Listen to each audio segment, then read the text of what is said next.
buenas a todos, es un placer tenerlos aquí un día más en el canal de Entendiendo la Fisiología y el día de hoy vamos a continuar aquí en el módulo de Fisiopatología, esta vez hablando sobre enfermedad inflamatoria intestinal, que realmente cuando mencionamos esta patología estamos mencionando dos, más adelante entenderán por qué. La bibliografía utilizada es Goldman Cecil, el Tratado de Medicina Interna en su 20ª edición. Entonces vamos a empezar mencionando exactamente qué es la enfermedad inflamatoria intestinal y el por qué les digo que estamos hablando realmente de dos enfermedades, no solamente de una. Esto se debe a que literalmente la enfermedad es tal cual el nombre que tiene. Es una enfermedad que se va a basar en una inflamación del tubo digestivo, los intestinos principalmente. ¿Qué pasa? Engloba dos trastornos inflamatorios idiopáticos crónicos. Estos trastornos son, por una parte, la enfermedad de Crohn, que de las dos es la peor, porque esta consta de una inflamación transmural en toda la pared del tubo digestivo y aparte de eso, puede afectar cualquier porción del tubo digestivo, o sea, no se limita desde la boca hasta el ano, o sea, puede infectar cualquier punto del tubo digestivo. Entonces, para que entiendan lo que eso implica, tenemos boca, esófago, estómago, intestino delgado, intestino grueso y recto. O sea que tenemos todo lo que es el tubo digestivo que puede ser afectado por enfermedad de Crohn. Luego se tiene la colitis ulcerosa, que esta, ¿por qué digo que es más leve? Es más leve debido a que esta no es una inflamación transmural. ¿Y a qué me refiero con que es una inflamación transmural?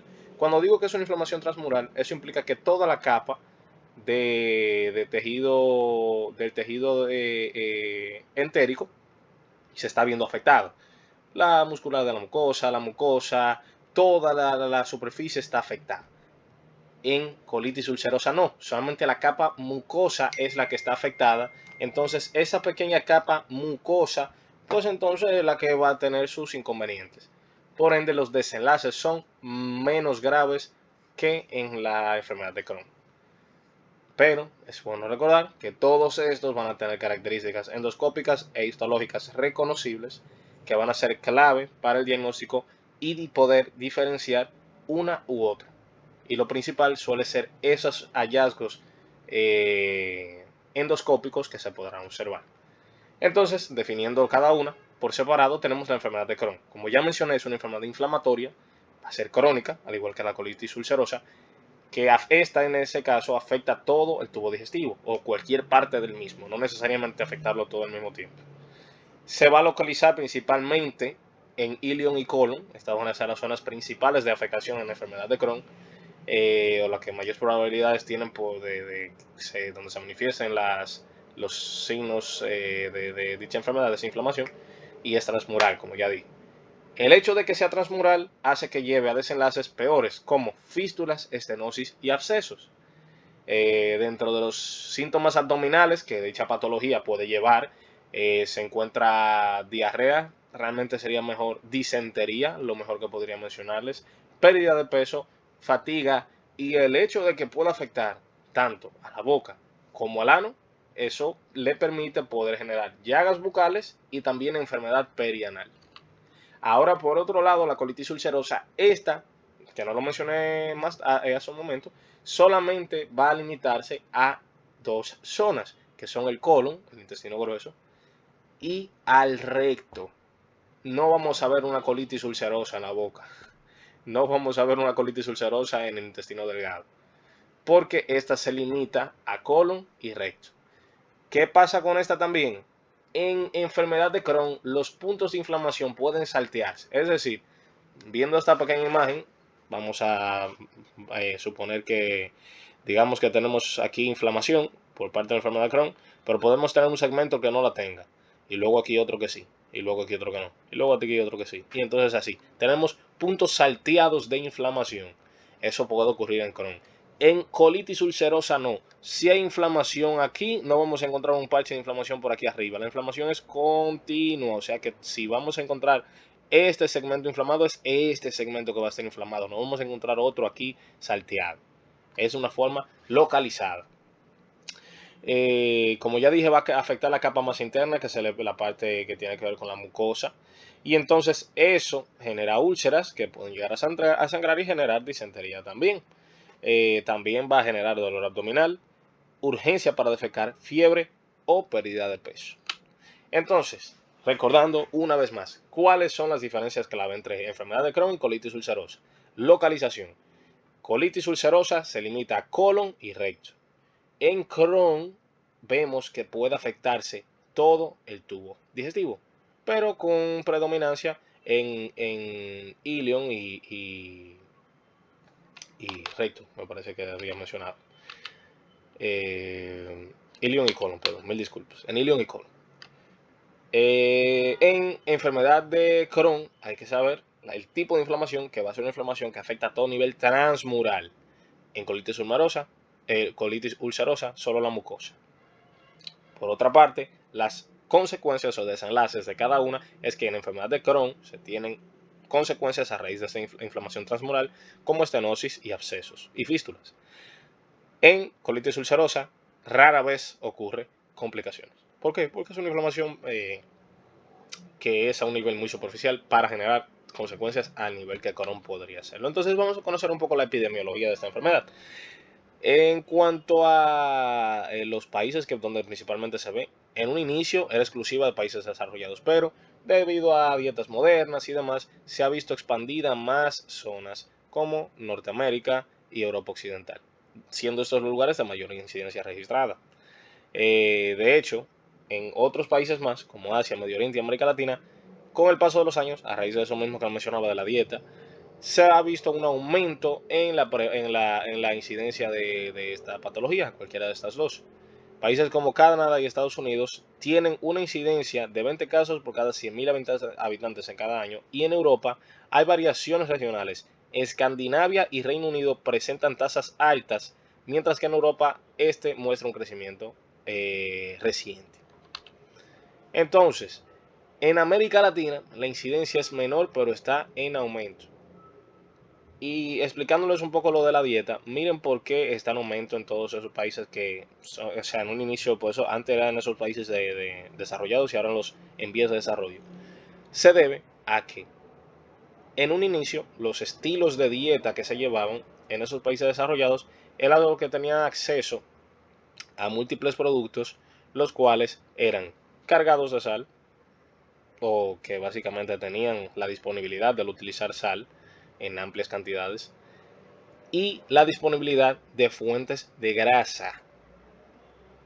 Entonces, en un inicio de esos países en vía de desarrollo no acostumbraban a llevar dietas tan altas en estos dos elementos. ¿Qué pasó?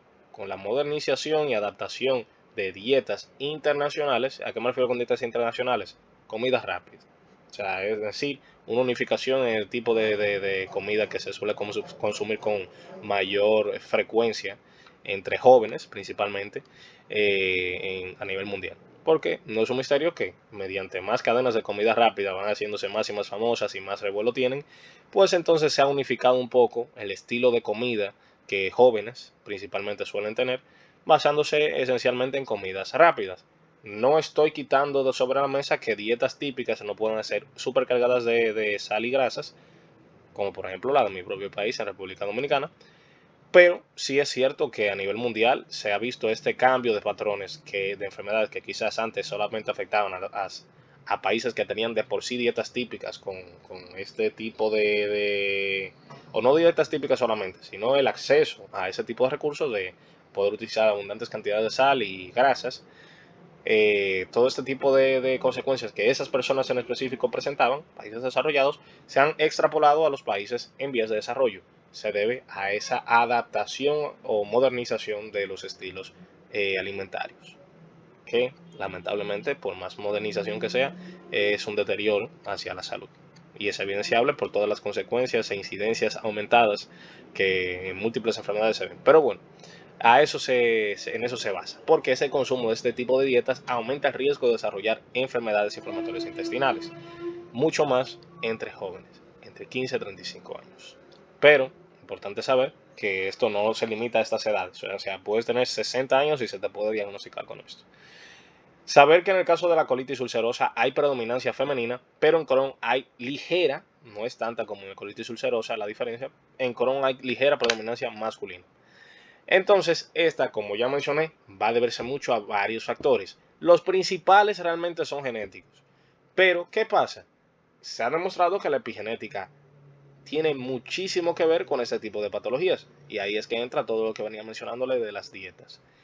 A raíz de las mismas dietas también se puede llevar a lo que es la disbiosis, o no solamente por esas dietas, quizás también por mal uso de antibióticos y demás, que en videos pasados se explicó que la disbiosis es esa alteración de la microbiota intestinal normal, donde se elimina gran parte de esa microbiota intestinal y ciertas células que acaban, o bacterias que acaban sobreviviendo, que quizás se encontraban neutralizadas o en equilibrio con las otras, con las demás células y le impedían una proliferación excesiva, pues ya van a poder hacerlo, lo cual podría generar efectos proinflamatorios y la patología propiamente dicha.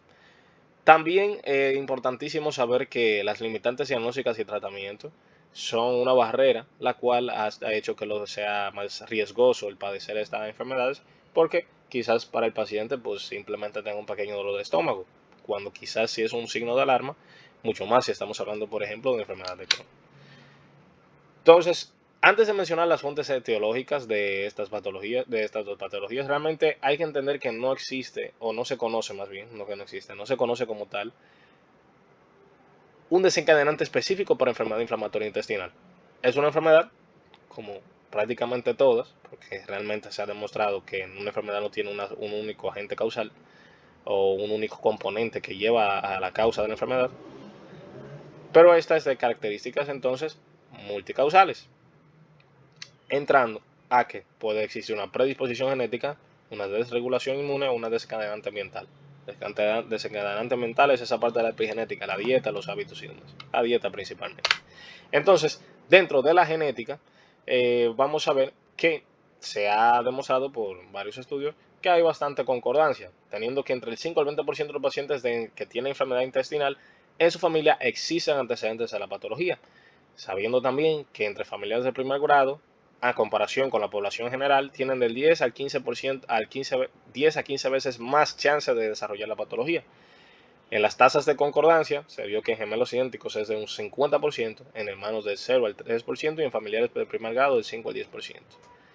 Saber que la colitis ulcerosa sigue patrones genéticos similares pero con menor riesgo y que el 20% de los pacientes presentan enfermedad discordante junto con estas.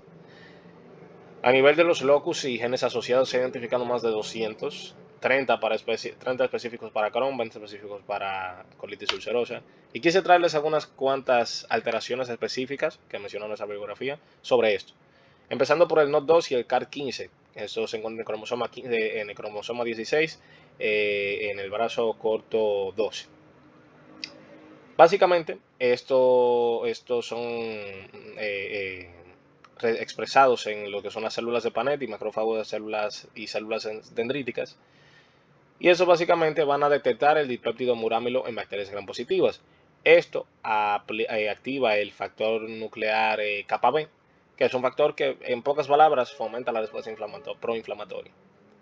Esta respuesta proinflamatoria entonces puede llevar a lo que es el desencadenante de esa inflamación a nivel intestinal. Y mutaciones, incluso en su dominio rico de leucina, hace que falle ese activador el factor nuclear kappa B y lleva residuos de Crohn. Luego tenemos el ATG16L1, que se encuentra en el cromosoma 2, y el IRGM, que se encuentra en el cromosoma 5. Estos se relacionan con lo que es la autofagia, que participa en procesos homeostáticos de regulación, procesamiento de patógenos, presentación antigénica, señalización celular, todo lo que tiene que ver con esa respuesta inmune. Y entonces, mutaciones de estos se asocian a mayor susceptibilidad en Crohn. Por otro lado, tenemos todos estos receptores, todo el tipo 4, el receptor interleucina 23. Estos también se asocian a mayor riesgo de mutaciones en estos, mutaciones como tal en estos se asocian a mayor riesgo de enfermedad inflamatoria intestinal, la adenilatoxiclasa 7, que una mutación sin sentido en esta puede ocurrir y desencadena una respuesta inflamatoria excesiva, y factor de histocompatibilidad tipo 2 mutado, especialmente HLA-DR, que hace un riesgo aumentado en colitis ulcerosa y posiblemente se piensa que en Crohn también. Luego se tiene estos últimos dos, el OCTN1, que va a codificar canales iónicos que van a llevar entonces a la señalización intracelular epitelial intestinal, y entonces fallos en estos puede llevar a una asociación con Crohn. También el DLG5, que se encuentra en cromosoma 10, Este se encarga de la codificación de proteínas estructurales para mantener la integridad epitelial de este mismo epitelio intestinal. También se asocia con Crohn. Y al igual que otras patologías de esta característica, que tienen que ver mucho con la genética y demás, se asocia a múltiples síndromes y enfermedades. Ahí entra síndrome de Turner, glucogenosis tipo 1B, síndrome de Hermansky-Pudlak, que se basa en albinismo, agregación plaquetaria defectuosa y acumulación ceroide.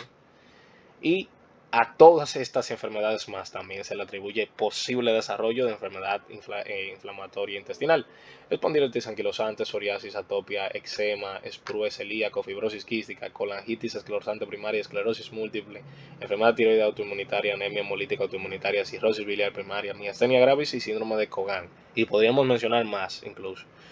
Y de hecho, de cada una de esas se podría grabar un video separado. Ya de esclerosis múltiple la tenemos y de las anemias también. O sea que es bastante interesante.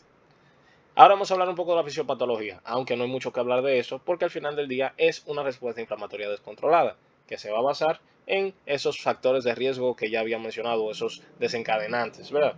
Entonces se tiene una disfunción inmune, la cual el sistema inmunitario intestinal va a romper su estado homeostático y va a reaccionar de forma exagerada ante componentes bacterianos de esa misma zona. También eso se puede haber desarrollado a raíz de esa disbiosis que podría tener el paciente, donde bacterias con características antiinflamatorias se vieron reducidas y las proinflamatorias se vieron aumentadas.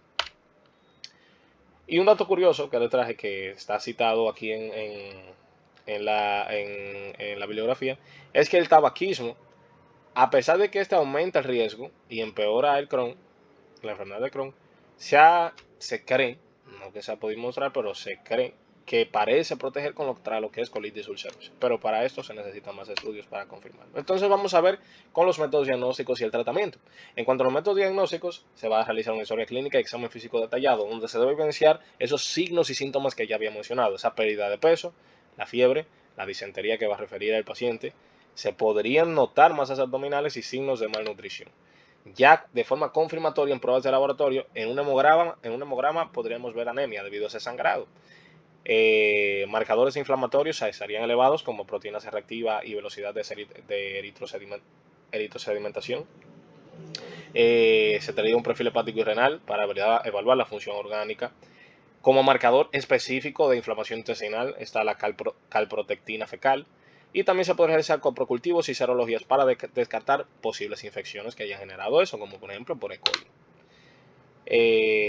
Dentro de los estudios endoscópicos, que realmente sería el mejor método diagnóstico, entraría la colonoscopía, y ahí evidenciaríamos el tipo de lesiones que ya les especifiqué. Sería en Crohn, lesiones inflamatorias, salteadas, ulcerosas, profundas y estenosis. Mientras que en colitis ulcerosa vendríamos una inflamación que solamente afecta a un sector específico de una forma continua desde el recto, y que no debería encontrarse en otras porciones que no sea ya esta porción final, ¿verdad? Del tracto digestivo. Por otra parte, se podría realizar endoscopía alta, pero eso ya sería por sospecha de Crohn. Como ya dije, colitis ulcerosa no afecta a esta zona. Y se podría evaluar al utilizar una cápsula endoscópica, pero para eso se debería descartar que no hay obstrucción previa. En imagenología se podría realizar una enterografía por tomografía axial, tomografía computarizada, y resonancia magnética.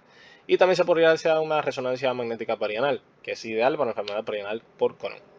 En los hallazgos histopatológicos, en Crohn, y disculpen el ruido de fondo, en Crohn vamos a encontrar lo que son granulomas, una inflamación transmural, como ya dije, y distorsión arquitectónica debido a esa misma inflamación transmural.